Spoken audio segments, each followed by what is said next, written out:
जय भारत के साथ स्वागत है आप सभी का आपके अपने news channel the CMM news 24/7 पर।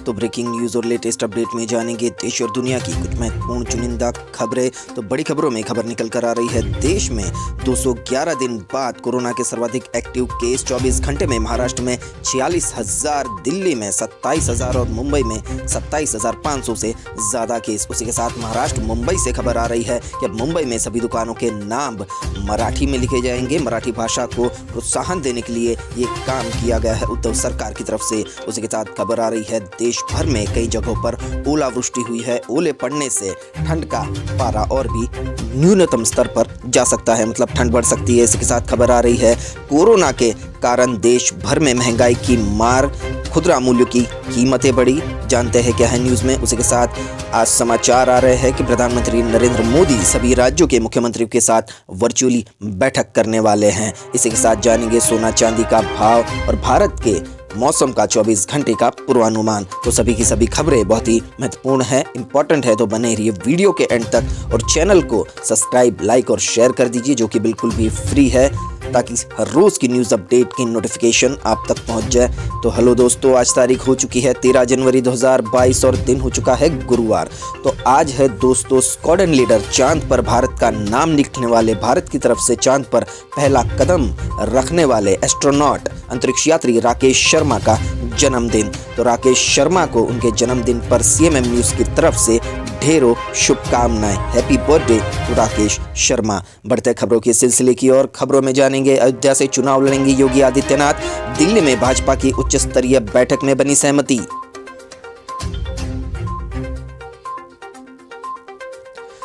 नई दिल्ली स्थित पार्टी के केंद्रीय कार्यालय में 2 दिन चली मैराथन बैठक में इस बात पर सहमति बन चुकी है कि अब केंद्रीय चुनाव समिति की बैठक के बाद औपचारिक घोषणा होना बाकी है। लेकिन मंगलवार को 3 चरणों में शामिल 170 सीटों पर इस पर चर्चा की गई है। और इस पर से खबर निकल कर आ रही है कि योगी आदित्यनाथ दिल्ली में भाजपा की उच्च स्तरीय बैठक में गए थे, जहां पर ये निर्णय लिया गया कि अयोध्या से चुनाव लड़ेंगे योगी आदित्यनाथ। बढ़ते अगली खबर की और अगली खबर में जानेंगे, पीओके में लॉन्च पैड पर करीब 400 आतंकी मौजूद। आर्मी चीफ नरवणे का बयान। जी हाँ दोस्तों, आर्मी चीफ नरवणे ने बयान दिया है कि पाकिस्तान ऑक्यूपाइड कश्मीर में 400 आतंकी अभी भी मौजूद है। एलओसी पर खतरा किसी भी तरह से कम नहीं हुआ है, आर्मी चीफ ने बयान दिया है। दरअसल सेना प्रमुख जनरल मनोज मुकुंद नरवणे ने बुधवार को कहा कि पाकिस्तान के कब्जे वाले कश्मीर में लॉन्च पैड और प्रशिक्षण शिविरों में 350 से 400 आतंकवादी मौजूद है। भारतीय सेना की वार्षिक प्रेस कॉन्फ्रेंस को संबोधित करते हुए COAS ने कहा कि पाकिस्तान से नियंत्रण रेखा यानी LOC पर खतरा किसी भी तरह से कम नहीं हुआ है। सेना के प्रमुख ने कहा कि खतरे को नजरअंदाज नहीं किया जा सकता। बढ़ते अगली खबर की और अगली खबर में है, CM चन्नी इस बार 2 सीटों पर लड़ेंगे चुनाव। कल जारी होगी कांग्रेस की पहली लिस्ट। जी हाँ दोस्तों, पंजाब के चीफ मिनिस्टर CM चन्नी इस बार 2 सीटों से चुनाव लड़ सकते हैं। दलित वोट बैंक को साधने के लिए कांग्रेस का चन्नी को 2 सीटों से चुनाव लड़ाने का फैसला है। चमकौर साहिब के साथ जालंधर के आदमपुर से भी चुनाव मैदान में उतरेंगे चन्नी। पंजाब के मुख्यमंत्री चरणजीत सिंह चन्नी इस बार 2 सीटों से चुनाव लड़ सकते हैं। सूत्रों के अनुसार मुख्यमंत्री चन्नी इस बार अपनी वर्तमान सीट चमकौर साहिब के साथ जालंधर के आदमपुर से भी चुनाव लड़ेंगे। दरअसल कांग्रेस पार्टी दलित वोट बैंक को साधने के लिए ये बड़ा दांव खेल रही है। बढ़ते अगली खबर की और अगली खबर में जानेंगे, एक सोमनाथ होंगे इसरो के नए चेयरमैन। C. की लेंगे जगह। जहां दोस्तों इसरो को अब नया चेयरमैन मिलने वाला है। S. सोमनाथ अब इसरो के नए चेयरमैन बनने वाले हैं। दरअसल केंद्र सरकार ने बुधवार को एस सोमनाथ को अंतरिक्ष विभाग का सचिव और अंतरिक्ष आयोग इसरो का अध्यक्ष नियुक्त किया है। सोमनाथ फिलहाल विक्रम साराभाई अंतरिक्ष केंद्र VSSC के निदेशक है। कार्मिक मंत्रालय के आदेश में कहा गया है कि उनकी नियुक्ति 3 साल के लिए की गई है। आपको बता दें कि सोमनाथ रॉकेट इंजीनियरिंग और एरोस्पेस इंजीनियरिंग के विशेषज्ञ है। वह अपने करियर के शुरुआती दौर में PSLV पर काम कर चुके हैं। सोमनाथ K. की जगह लेंगे, जिनका कार्यकाल शुक्रवार 14 जनवरी को समाप्त होने जा रहा है। बढ़ते अगली खबर की तो इस खबर में जानेंगे, यूपी में 24 घंटे में बीजेपी को दूसरा बड़ा झटका। योगी कैबिनेट से अब मंत्री दारा सिंह ने दिया इस्तीफा। जी हां दोस्तों, यूपी में बीजेपी को दूसरा बड़ा झटका लगा है।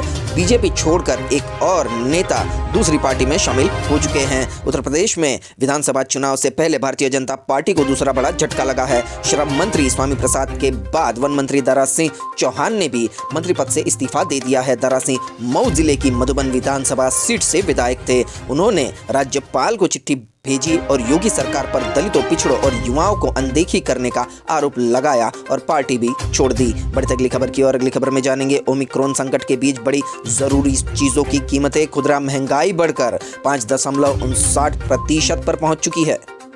खाद्य वस्तुओं के दाम बढ़ने से खुदरा महंगाई दिसंबर 2021 में बढ़कर 5.59% हो गई। सरकारी की ओर से बुधवार को जारी आंकड़ों से यह जानकारी मिली है। उपभोक्ता मूल्य सूचकांक CPI आधारित खुदरा मुद्रास्फीति नवंबर 2021 में 4.91% और दिसंबर 2020 में 4.59% थी। बढ़ते अगली खबर की और अगली खबर में जानेंगे दिल्ली में आ गया कोरोना की मौजूदी लहर का पीक, अस्पताल में भर्ती संक्रमितों की संख्या स्थिर। जी हां दोस्तों, दिल्ली में कोरोना अपने चरम पर आ गया है, मतलब हाई लेवल पर पहुंच गया है। अगर 2 से 3 दिन में केस कम हो गए तो पाबंदियां हटा दी जाएगी। स्वास्थ्य मंत्री ने ये भी कहा। दिल्ली के स्वास्थ्य मंत्री सत्येंद्र जैन ने बुधवार को कहा कि राष्ट्रीय राजधानी में पिछले 5 दिन से अस्पताल में भर्ती होने वाले कोविड-19 के मरीजों की संख्या स्थिर है, जिससे प्रतीत होता है कि कोरोना वायरस की मौजूदा लहर संभवतः चरम पर पहुंच चुकी है और 2-3 दिन में मामले कम हो सकते हैं। उन्होंने बताया कि दिल्ली में बुधवार को 25,000 के आसपास नए मामले आ सकते हैं। उन्होंने इस बात पर भी जोर दिया था कि संक्रमण दर या मामलों से मौजूदा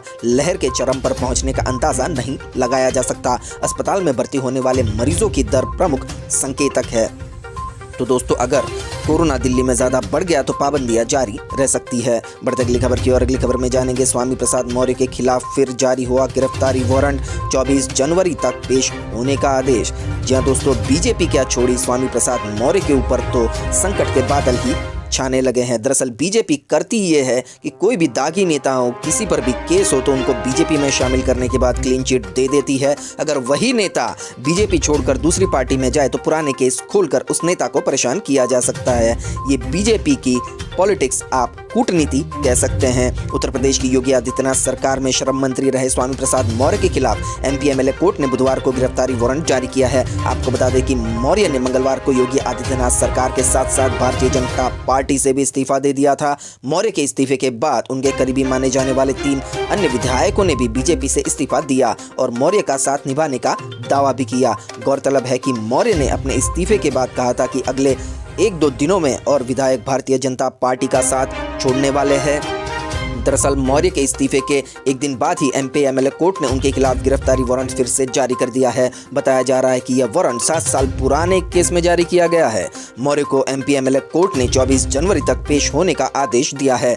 साल 2014 में देवी देवताओं पर अपमानजनक यानी आपत्तिजनक टिप्पणी करने के मामले में बुधवार को पूर्व मंत्री स्वामी प्रसाद मौर्य अदालत में हाजिर नहीं हुए। अपर मुख्य दंडाधिकारी MP MLA ने आरोपित पूर्व श्रम मंत्री स्वामी प्रसाद मौर्य के खिलाफ पूर्ववत जारी गिरफ्तारी वारंट जारी करने का आदेश दिया है। मतलब अब बीजेपी का साथ छोड़ने के बाद स्वामी प्रसाद मौर्य की मुश्किलें बढ़ चुकी हैं।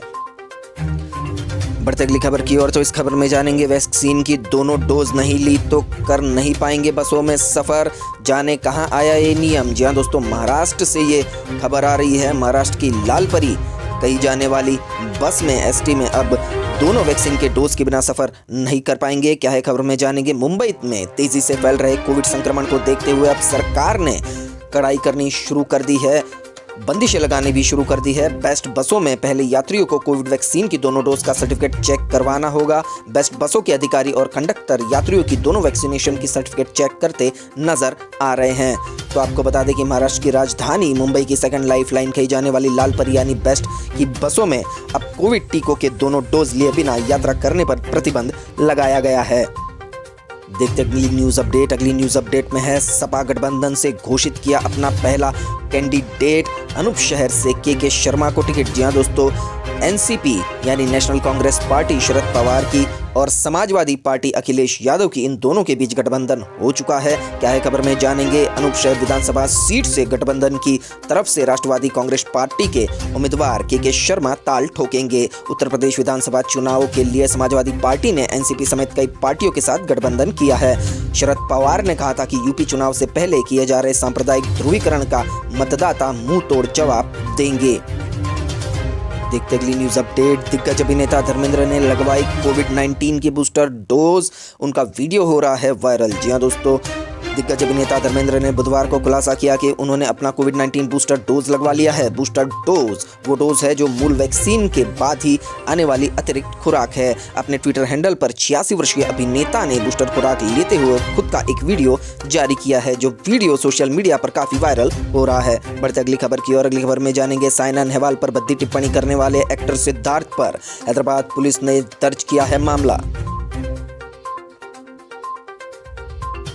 हैदराबाद साइबर क्राइम डिपार्टमेंट ने अभिनेता सिद्धार्थ को ओलंपिक कांस्य पदक विजेता साइना नेहवाल के खिलाफ ट्विटर पर अपमानजनक टिप्पणी करने का मामला दर्ज किया है। एएनआई के अनुसार टेलीफोन पर बातचीत में केवीएम प्रसाद अतिरिक्त DCP cyber crime wing detective department Hyderabad ने कहा कि प्रेरणा नाम की एक महिला ने साइबर क्राइम विंग से संपर्क किया और अभिनेता सिद्धार्थ के खिलाफ साइना नेहवाल पर सेक्सिस्ट टिप्पणी के लिए शिकायत दर्ज की है। बढ़ते अगली खबर की और अगली खबर में जानेंगे क्या नोटों के जरिए फैल सकता है कोरोना। सीएआईटी ने स्वास्थ्य मंत्रालय से मांगा स्पष्टीकरण।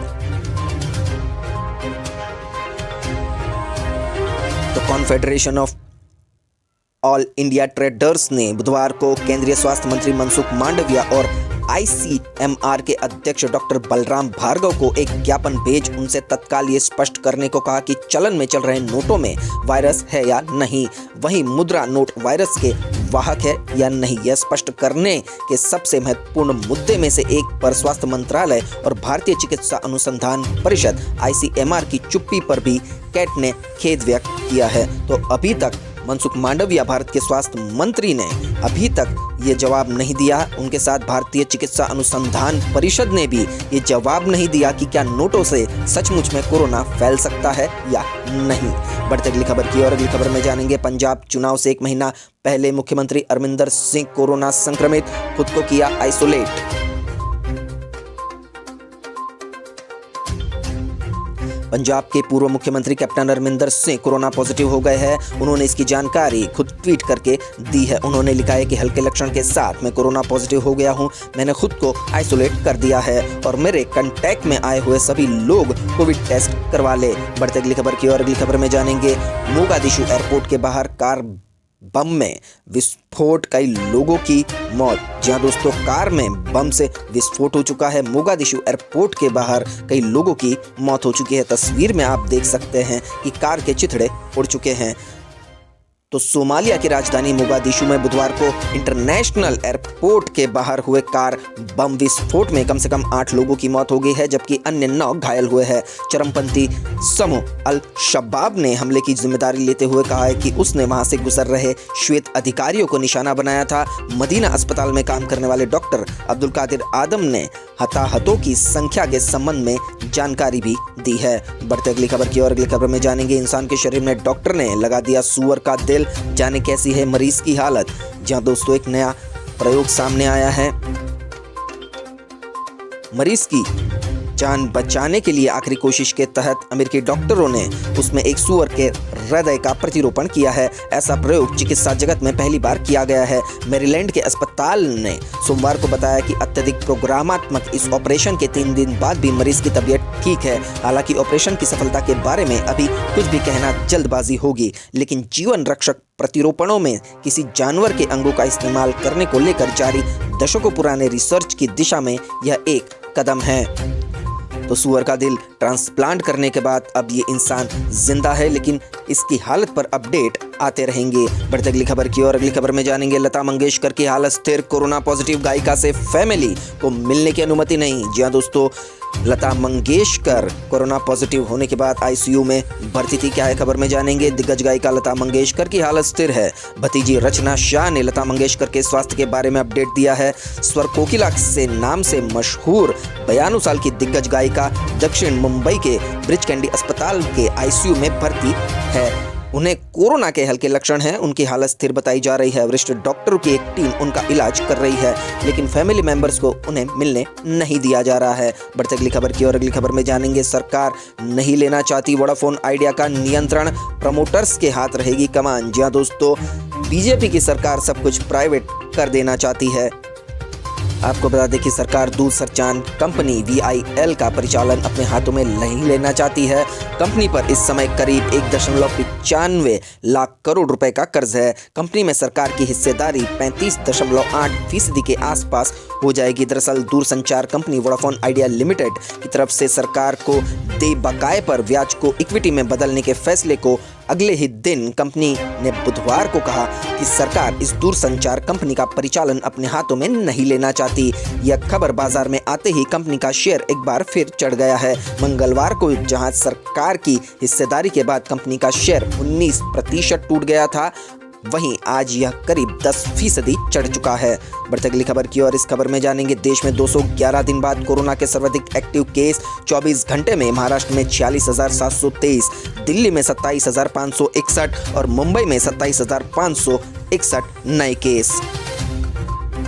तो कोरोना के कारण दोस्तों पूरा भारत बेहाल है। कहां कितने मामले आए हैं हम आपको बताने जा रहे हैं। दरअसल देश में कोरोना संक्रमण के 1,94,720 नए मामले सामने आने के बाद संक्रमितों की कुल संख्या 3,07,00,000 से ऊपर हो गई है। इनमें से 4,868 मामले ओमिक्रॉन वेरिएंट के हैं। केंद्रीय स्वास्थ्य मंत्रालय के अनुसार मौजूदा वक्त में देश में उपचाराधीन मरीजों की यानी एक्टिव केसों की संख्या 9,95,000 से ज़्यादा है। उसी के साथ जानेंगे यूपी में 13,681 नए मामले आए हैं। बात करें मुंबई की तो मुंबई में 16,420 नए मामले और टोटल महाराष्ट्र में 46,723 नए मामले आए हैं। बात करें दिल्ली की तो दिल्ली में 27,561 नए केस है। कर्नाटक में 21,390 केस हैं। वहीं बात करें तमिलनाडु में 24 घंटे में कोरोना के 17,934 नए मामले आए हैं।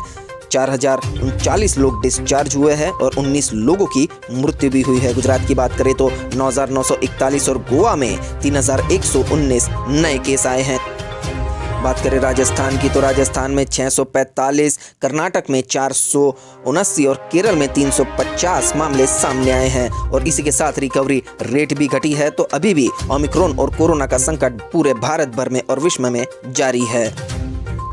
देखते अगली न्यूज अपडेट। इस न्यूज अपडेट में जानेंगे प्रधानमंत्री के साथ सभी राज्यों के मुख्यमंत्रियों की बैठक। आज कोविड-19 स्थितियों पर होगा मंथन। जहां दोस्तों प्रधानमंत्री नरेंद्र मोदी सभी राज्यों के मुख्यमंत्रियों के साथ बैठक करेंगे, कोरोना की समीक्षा करने वाले हैं।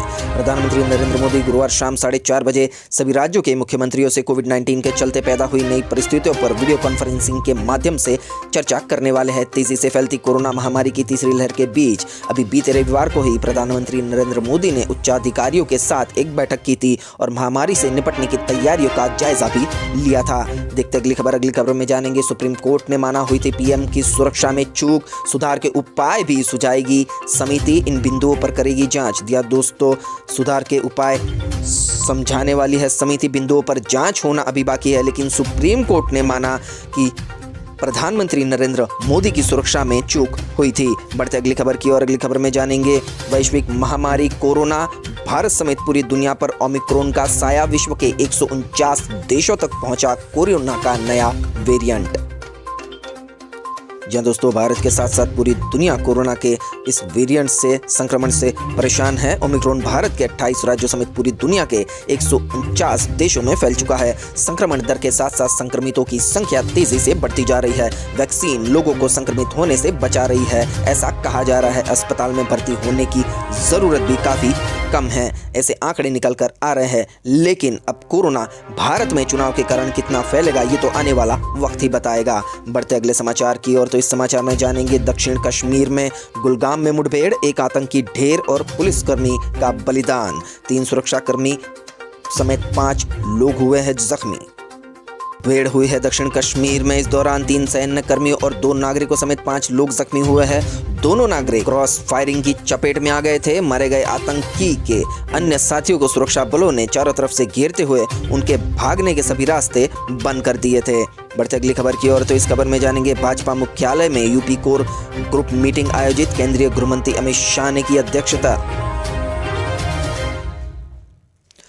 जहां दोस्तों UP core group meeting BJP headquarter में हुई। बुधवार देर रात केंद्रीय गृहमंत्री अमित शाह ने उनकी अध्यक्षता में दिल्ली स्थित भाजपा मुख्यालय में यूपी कोर कमेटी की मीटिंग आयोजित की और इसी मीटिंग में उन्होंने ये फैसला किया कि अयोध्या की सीट से योगी आदित्यनाथ चुनाव लड़ेंगे। बढ़ते अगली खबर की ओर। इस खबर में जानेंगे भूटान की जमीन हड़प में जुटा है चीन। विवादित सीमा में 6 स्थानों पर बना रहा है 2 मंजिला इमारतें। सैटेलाइट तस्वीरों में खुलासा। जी दोस्तों, चाइना अपनी हरकतों से बाज नहीं आ रहा है। चाइना विवादित जगहों पर भी अपना हिस्सा जाहिर करता आया है।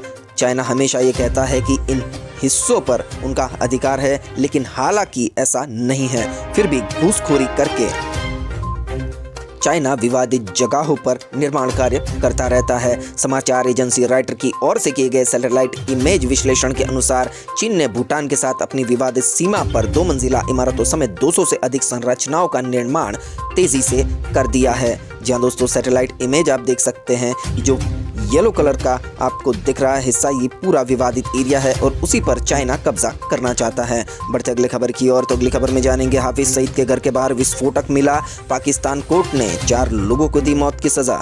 जी हाँ दोस्तों, पाकिस्तान हमेशा आतंकियों को पनाह देता है, आतंक को पनपने देता है। अब हाफिज सईद को भी उन्होंने इतनी सुरक्षा दी है कि उसके घर के बाहर विस्फोट मिला तो 4 लोगों को मौत की सजा ही दे डाली। पाकिस्तान की आतंकरोधी अदालत ने मुंबई हमले के मास्टरमाइंड और जमात उद दावा के प्रमुख हाफिज सईद के घर के बाहर किए गए कार बम धमाके में बुधवार को 4 लोगों को मौत की सजा सुनाई है। इसी मामले में एक महिला आयशा बीबी को 5 वर्ष की कैद की सजा भी सुनाई गई है। तो इससे साफ जाहिर होता है दोस्तों कि पाकिस्तान आतंकियों को सुरक्षित रख रहा है। बढ़ते अगली खबर की और। अगली खबर में जानेंगे कांग्रेस ने पूर्व प्रदेश अध्यक्ष किशोर उपाध्याय को सभी पदों से हटाया। चोरी छुपे मिल रहे थे भाजपा नेताओं से। जी हाँ दोस्तों, उत्तराखंड से ये खबर आई है कि कांग्रेस ने अपने पूर्व प्रदेश अध्यक्ष किशोर उपाध्याय को सभी पदों से हटा दिया है। चोरी छुपे ये बीजेपी से मिल रहे थे। क्या है खबर में जानेंगे। कांग्रेस ने पूर्व प्रदेश अध्यक्ष किशोर उपाध्याय को चुनाव संबंधित समितियों समेत सभी पदों से हटा दिया है। इस संबंध में प्रदेश प्रभारी देवेंद्र यादव ने आदेश जारी कर दिया है। उन पर पार्टी विरोधी गतिविधियों में लिप्त रहने का आरोप भी लगाया गया है। देखते अगले समाचार। इस समाचार में जानेंगे ईरानी सेब की आमद से कश्मीरी फल उत्पादक परेशान। स्थानीय कारोबार चौपट होने की चिंता। क्वालिटी में कश्मीरी सेब सबसे बेहतर माना जा रहा है, जिसके चलते स्थानीय बाजार के साथ साथ देश के अन्य बाजारों में भी हमेशा कश्मीर के सेब की मांग रहती है। लेकिन हम आपको बता दें कि प्रशासन द्वारा ईरानी सेब को कश्मीर में आयात करने की इजाज़त देने के बाद कश्मीर से सेब का मार्केट खराब हो चुका है। ईरानी सेब अब स्थान लेने लगे हैं, तो वहां के स्थानीय व्यापारियों में धंधा खराब होने का टेंशन बढ़ चुका है। बढ़ते अगली खबर की और। अगली खबर में जानेंगे कोरोना के कारण रेलवे ने भारत दर्शन ट्रेनों को किया निरस्त। कोरोना संक्रमण बढ़ने से लोग यात्रा करने से बच रहे हैं। इसी वजह से IRCTC ने भारत दर्शन की ट्रेनें भी निरस्त करने का निर्णय लिया है। आपको बता दें कि IRCTC को 4 जनवरी की भारत दर्शन ट्रेन को पहले ही रद्द करना पड़ा था। अब 21 जनवरी को गंगा सागर जाने वाली दक्षिण भारत दर्शन की ट्रेन यात्रा को भी स्थगित करने की तैयारी है। इस यात्रा में 50% से ज्यादा बुकिंग निरस्त हो चुकी है। बढ़ते अगली खबर की ओर। पंजाब हरियाणा हाईकोर्ट की चिंता। नशा गहरी जड़ें जमा चुका है, चुनाव में इस्तेमाल न हो यह सुनिश्चित करना जरूरी। जी दोस्तों, पंजाब में नशे के कारोबार की गहरी जड़ों पर चिंता जताते हुए पंजाब हरियाणा हाईकोर्ट ने कहा है कि आगामी चुनाव में वोट के लिए नशे का इस्तेमाल न हो, इसको सुनिश्चित करना जरूरी है। हाईकोर्ट ने नशे को लेकर संज्ञान लेते हुए चुनाव आयोग को नोटिस जारी कर जवाब तलब किया है। बढ़ते अगली खबर की ओर। इस खबर में जानेंगे तालिबान की धमकी। तजाकिस्तान और उज्बेकिस्तान से कहा कि हम कमजोर हैं, डरपोक नहीं, सैन्य विमान वापस करें। कार्यकारी रक्षा मंत्री मुल्ला मोहम्मद याकूब ने तजाकिस्तान और उज्बेकिस्तान से कहा कि धैर्य की परीक्षा न ले, हम अपनी संपत्ति वापस लेकर रहेंगे। दरअसल इन देशों के पास अफगानिस्तान से ले जाए गए 40 से ज्यादा विमान और हेलीकॉप्टर है। बढ़ते अगली खबर की और। इस खबर में जानेंगे कोरोना का सुपर स्प्रेडर साबित होगा विधानसभा चुनाव। 5 चुनावी राज्यों में तेजी से बढ़ रहे हैं केस।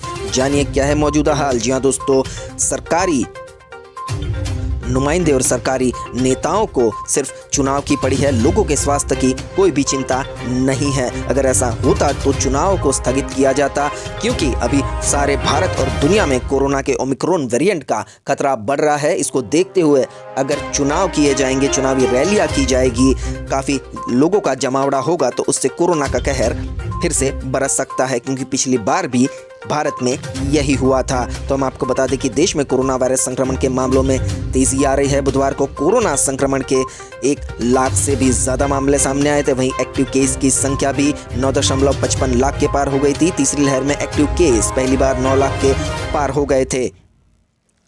तो इन सभी आंकड़ों के चलते फिक्र आने वाले विधानसभा चुनाव को लेकर है। एक तरफ 5 राज्यों में चुनावी बिसात के साथ कोरोना के मामले भी तेजी से बढ़ रहे हैं, तो दूसरी तरफ कई एक्सपर्ट भी इस पर काम कर रहे हैं। 15 जनवरी के बाद और फरवरी तक कोरोना की लहर चलेगी, ये एक्सपर्ट्स ने कहा है। ये यही वक्त होगा जब 5 राज्यों में अलग अलग चरणों में चुनाव होने वाले हैं। देश के 5 राज्यों में विधानसभा चुनाव होने वाले हैं। इनमें उत्तर प्रदेश, पंजाब, उत्तराखंड, गोवा और मणिपुर शामिल है। देश में जहां सोशल डिस्टेंसिंग का पालन करना चुनौती है, मास्क और वेंटिलेशन को लेकर भी जागरूकता नहीं है। इसके साथ ही जीनोम सीक्वेंसिंग और जांच की पर्याप्त व्यवस्था नहीं है। ऐसे में वायरस की बढ़ती रफ्तार से विधानसभा चुनाव कोरोना का सुपर स्प्रेडर इवेंट साबित हो सकता है।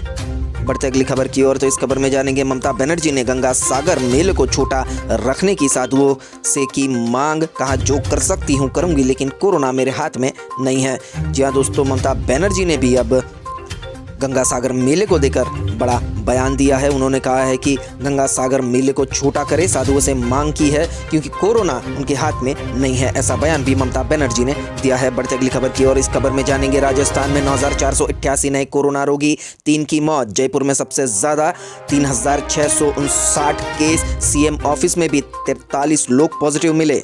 जी हाँ दोस्तों, 6 जिलों में 400 से ज़्यादा मरीज है। बीकानेर में 495, जयपुर में 3,659, अलवर में 755, कोटा में 406, उदयपुर में 423 और जोधपुर में 591 केसेस राजस्थान से सामने आ रहे हैं। उसी के साथ ही जयपुर में सबसे ज़्यादा केसेस सामने आए हैं। सीएम अशोक गहलोत की ऑफिस में भी 43 लोग कोरोना पॉजिटिव मिले हैं। तो राजस्थान में भी कोरोना का कहर अब जारी है। देखते अगली न्यूज अपडेट। इस समाचार में जानेंगे मध्य प्रदेश में कोरोना का हाल। प्रदेश में कोरोना से 3 और मौतें। ग्वालियर में 25 साल की प्रसूता की जान गई। भोपाल में 863, जबलपुर में 277 नए केस। तो 26 जनवरी के कार्यक्रम में 10वीं तक के बच्चे नहीं होंगे शामिल। प्रदेश में बुधवार को ग्वालियर, जबलपुर और विदिशा से कोरोना से 3 मौतें हुई है। ग्वालियर की मौत चौंकाने वाली है। डिलीवरी के 1 दिन बाद ही कोरोना पॉजिटिव मां की मौत हो गई। उसकी उम्र 25 साल थी। यहां बुधवार शाम आई रिपोर्ट में 584 नए संक्रमित मिले हैं। भोपाल में 863 लोगों की रिपोर्ट पॉजिटिव आई है। इंदौर में 1104 और जबलपुर में 277 केस सामने आए हैं। सागर में 133 पॉजिटिव आए हैं। इसमें 1 साल का बच्चा भी शामिल है। तो मध्य प्रदेश में भी कोरोना का काफ़ी कहर बरस रहा है। बढ़ते अगली खबर की ओर। अगली खबर में जानेंगे 3 दिनों की बारिश और ओलावृष्टि का असर। 2 दिन में आने वाली है कड़ाके की ठंड। 3 से 4 डिग्री तक कम होगा रात का तापमान। जहां दोस्तों पटना से खबर आ रही है। दरअसल हम आपको बता दें कि 2 दिनों में बिहार में 26 जिलों में लगभग 2 mm बारिश हुई है। इस दौरान कई जिलों में ओलावृष्टि भी हुई है। अगले 24 घंटे तक बारिश का सिस्टम एक्टिव रहने वाला है। ऐसे में इसका बड़ा प्रभाव आने वाले 24 घंटे के बाद दिखाई देगा। इस दौरान रात में कड़ाके की ठंड के साथ सुबह में कोहरा और धुंध छाई रहेगी। मौसम विभाग ने बुधवार को बारिश को लेकर भी अलर्ट दिया था। देखते अगली खबर आ रही है मुंबई से। उद्धव कैबिनेट का बड़ा फैसला। राज्य में सभी दुकानों के नाम का बोर्ड अब मराठी में होगा। मुंबई में 500 वर्ग फीट वाले घरों का प्रॉपर्टी टैक्स भी होगा माफ।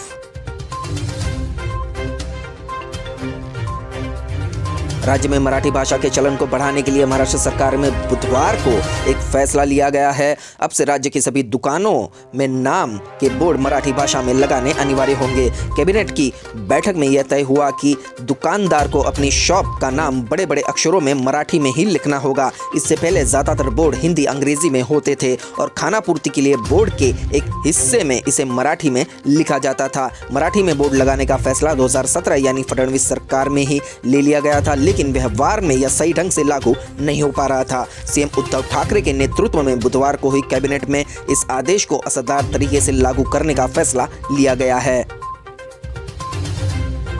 बढ़ते अगली खबर की और अगली खबर में है सिद्धू के बाद केजरी का पंजाब मॉडल, मोहाली में 10 चुनावी मुद्दे गिनाए। केजरीवाल बोले राजेवाल 60 सीटें मांग रहे थे इसलिए बात नहीं बनी। जी दोस्तों, अब पंजाब मॉडल कैसा होगा ये केजरीवाल ने बताया। क्या क्या चुनावी घोषणाएं की है देखते हैं। आम आदमी पार्टी का पंजाब मॉडल है, रोजगार पर उन्होंने बात की है, नशा मुक्ति पर बात की है, अमन कानून पर बात की है, भ्रष्टाचार मुक्त शासन पर बात की है, शिक्षा पर बात की है और स्वास्थ्य पर भी अरविंद केजरीवाल ने अपना मैनिफेस्टो जाहिर किया है। बढ़ते अगली खबर की और अगली खबर में जानेंगे अहमदाबाद मुंबई तेजस एक्सप्रेस की रफ्तार पर ब्रेक, 2 साल में 5 बार कम की गई फ्रीक्वेंसी, अब हफ्ते में 3 दिन तक चलाने का तो भारत की सबसे पहली प्राइवेट ट्रेन के बारे में ये खबर है। क्या कुछ है खबर में जानेंगे। अहमदाबाद मुंबई सेंट्रल तेजस एक्सप्रेस के दिन अच्छे नहीं चल रहे हैं। कोरोना की वजह से तेजस की रफ्तार पर बार बार ब्रेक लग रही है।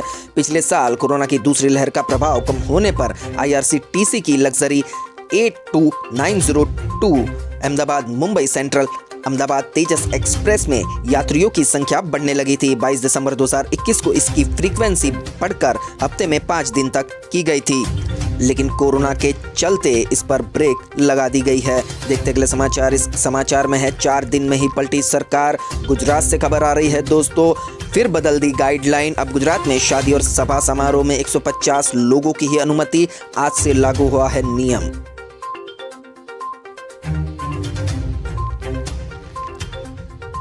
तो कोर कमेटी में लिए गए निर्णय के अनुसार राज्य में राजनीतिक, सामाजिक, शैक्षणिक, सांस्कृतिक, धार्मिक कार्यक्रमों जैसे सभी प्रकार के सार्वजनिक समारोहों और सभाओं में अधिकतम 150 व्यक्ति शामिल हो सकेंगे। बंद स्थानों में आयोजित इस तरह के समारोह जगह की क्षमता के 50% तक, लेकिन अधिकतम 150 व्यक्तियों को शामिल कर सकते हैं। राज्य में विवाह समारोह के लिए खुली जगह में 150 व्यक्तियों की सीमा तय की गई है। इससे पहले सरकार ने 7 जनवरी को घोषणा में खुले में शादी करने पर 400 लोगों के शामिल होने की इजाजत दी थी, जिसको घटाकर अब 150 कर दिया गया है। 50% क्षमता की सीमा के भीतर बंद या इंडोर स्थानों पर लोग एकत्रित हो सकेंगे। शादी के लिए डिजिटल गुजरात पोर्टल पर रजिस्ट्रेशन करवाना होगा। जी हाँ दोस्तों, तो अब शादी के लिए आपको पहले से रजिस्ट्रेशन करवाना जरूरी है। बढ़ते अगली खबर की ओर, तो अब जानेंगे उज्जैन का क्या तापमान रहा। रात का तापमान 4.4 डिग्री सबसे कम रहा। उज्जैन में साल की सबसे सर्द रात, पाला पड़ने की भी आशंका। तो कोरोना के साथ साथ बर्फबारी के बीच अब उज्जैन से खबर आ रही है कि उज्जैन में भी काफ़ी ठंड बढ़ने वाली है। ठंड ऑलरेडी बढ़ चुकी है। उज्जैन में मंगलवार बुधवार की दरमियानी रात सबसे ज़्यादा सर्द रही। रात का पारा 4.5 डिग्री पर पहुंच गया। मौसम विभाग ने पाला पड़ने की आशंका भी जताई है। मंगलवार की रात को पारा 8.4 और दिन का 16 डिग्री था। एकाएक 12 डिग्री तापमान गिरने से पाला पड़ने की आशंका है। इससे पहले 18 दिसंबर को न्यूनतम तापमान 6 डिग्री दर्ज कराया गया था। मौसम विभाग की माने तो उत्तरी राजस्थान के ऊपर पश्चिमी विक्षोभ के एक चक्रवातीय परिसंचरण के रूप में समुद्र तल से 2.1 किलोमीटर और 4.5 किलोमीटर की ऊंचाई के बीच सक्रिय है। साथ ही दक्षिण पश्चिमी बंगाल की खाड़ी और उत्तरी कोंकण क्षेत्र में अन्य चक्रवात सक्रिय है। इसके प्रभाव से दिन के साथ साथ रात सबसे ठंडी रही। आने वाले 3 दिन इसी तरह का मौसम उज्जैन में रह सकता है। तो उज्जैन में भी अब कड़ाके की ठंड के साथ धुंध और पाला पड़ सकता है। तो अब जानेंगे सर्राफा बाजार की चाल, क्या है सोना चांदी का हाल। तो MCX पर सोने का वायदा 0.03% यानी 15 रुपए की गिरावट के साथ 47,674 रुपए प्रति 10 ग्राम पर पहुंच गया। बात करें चांदी की, तो चांदी का वायदा 0.10% यानी 63 रुपए की गिरावट के साथ 61,040 रुपए प्रति किलोग्राम कर आ गया है चांदी का भाव। अब जानेंगे मौसम का हाल, क्या रहेगा भारत के अगले 24 घंटे का मौसम का पूर्वानुमान।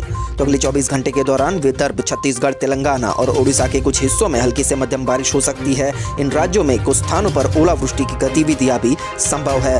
आपको बता दें कि बिहार, झारखंड, पश्चिम बंगाल, सिक्किम और पूर्वोत्तर भारत में हल्की से मध्यम बारिश के साथ गरज के साथ छींटे पड़ सकते हैं। आंध्र प्रदेश, तमिलनाडु, केरल और अंडमान निकोबार द्वीप समूह में हल्की बारिश के साथ 1-2 स्थानों पर मध्यम बारिश हो सकती है। उत्तर पश्चिमी राजस्थान, पंजाब और उत्तर प्रदेश के कुछ हिस्सों में घने से बहुत घना कोहरा संभव है। मध्य और पूर्वी भारत के न्यूनतम तापमान में गिरावट आ सकती है। इसलिए मध्य प्रदेश के साथ गुजरात राजस्थान में भी ठंड काफ़ी बढ़ सकती है। तो इसी के साथ आज के ब्रेकिंग न्यूज़ और लेटेस्ट अपडेट यहीं समाप्त होते हैं। वीडियो को पूरा देखने के लिए आप सभी का बहुत बहुत धन्यवाद। सब्सक्राइब कीजिए, लाइक कीजिए, शेयर कीजिए द CMM न्यूज़ को, जो कि बिल्कुल भी फ्री है, ताकि हर रोज़ की न्यूज़ अपडेट की नोटिफिकेशन आप तक पहुंच जाए। बने रहिए CMM न्यूज़ के साथ। हम आपसे मिलते हैं अगले वीडियो में। तब तक के लिए आपका दिन खुशनुमा रहे। Thank you, take care, goodbye, जय भारत।